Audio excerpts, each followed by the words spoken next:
know how the schoolyard rhyme goes. First comes love, then comes marriage. Then comes the baby and the baby won't care. To help you with your bundle of joy are parenting groups, Mom Talk, and Instagram feeds dedicated to the expectation versus the reality of parenthood.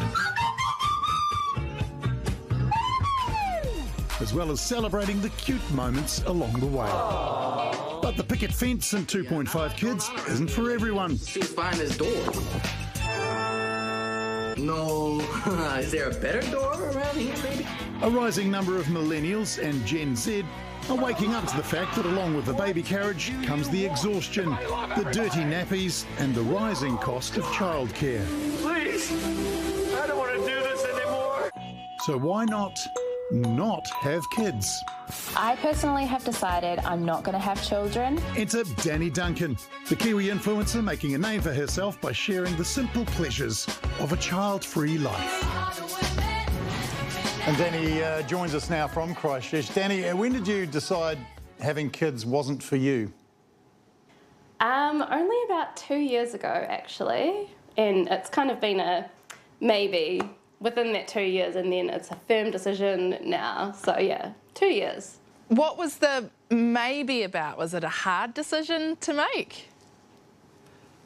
Yeah, it's been a really hard decision because my whole life I just thought I'm going to have kids. And then one day I thought, oh, maybe I don't have to, maybe I don't want to.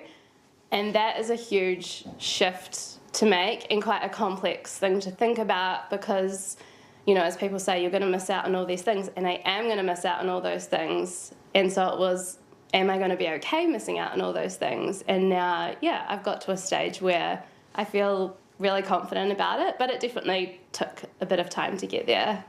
And look, complicated making that decision and then making the decision to share your choice on social media. Was that hard? No, because I'm an oversharer and I was already sharing all of my life. But it's definitely become harder along the way because a lot of people have something to say about it. Yeah, what has that response been like? Do you feel it's weighted more towards positive or negative responses? I think it's the classic thing of there's a lot of positive responses, but you tend to remember the negative ones, and those ones really stand out. So as much as there is this amazing community of child-free people out there, unfortunately, there are some very loud voices that like to tell me mean things about my personal decision. So yeah, that has been a little bit difficult to kind of come to terms with, and it'll probably happen again tonight. I'm almost loath to ask this question, but I want to get my head around it. What could strangers on the internet possibly object to about your decision? That is a great question, something that I'm still trying to work out. I think when it comes to women, maybe, that are mothers and perhaps aren't feeling super supported, or I don't know, just maybe aren't quite happy in their lives. They might think that my decision is somehow reflecting on their life and is an indictment on their life, which it isn't. And I can understand why that comes up. With the men, and there's a lot of men, one man once told me that I'm going to be eaten by my cats when I die. Who knows? They must be very unhappy people. I was having a really bad day when I wrote that, I'm sorry. All right, Danni, well, thanks for sharing with us tonight. I hope the comments are positive. Thank you. Well, kia ora, welcome along to the project, everyone. Look, comedian Guy Montgomery's here. I'm here. We love having you on our show, Guy. Yeah, it's obviously it's a huge gift for me, and it's a big gift for the project. It is, it is. We celebrate every time we have you on. This is an interesting story. Shouldn't be a big deal.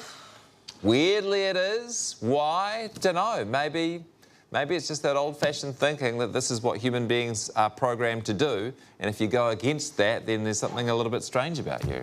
Plus, I think it can be, you know, I can kind of see both sides of this. It can be really lonely and isolating becoming a parent for the first time, and that's why, like, mom talk is so amazing. You're like, oh, people understand me and get me. I'm sure it's also really lonely and isolating to make this decision to kind of go against the grain and choose not to have children. So I think someone like Danni's amazing. The more Dannis that we have in the world, the better for everyone, actually. Like, I don't know whether this is part of Danni's motivation, but the climate seems to be changing just like a tiny bit, and maybe we don't want to just keep like jamming people into that to deal with the consequences.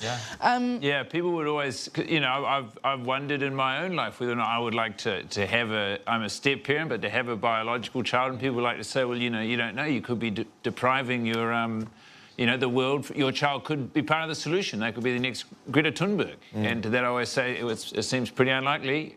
You know, I don't actually know Mrs. Thunberg. Well, my parents decided to have children, but they did say to me later in life they should have been more specific about what type they wanted. Right. Yeah, I always felt they're a little disappointed. No, they'll be very proud of you. We're all proud of you. And nice to have you back, by the way. Oh, thanks very much. He's been on the 7 days tour. He's been on holiday. We've really missed you. Missed you guys too.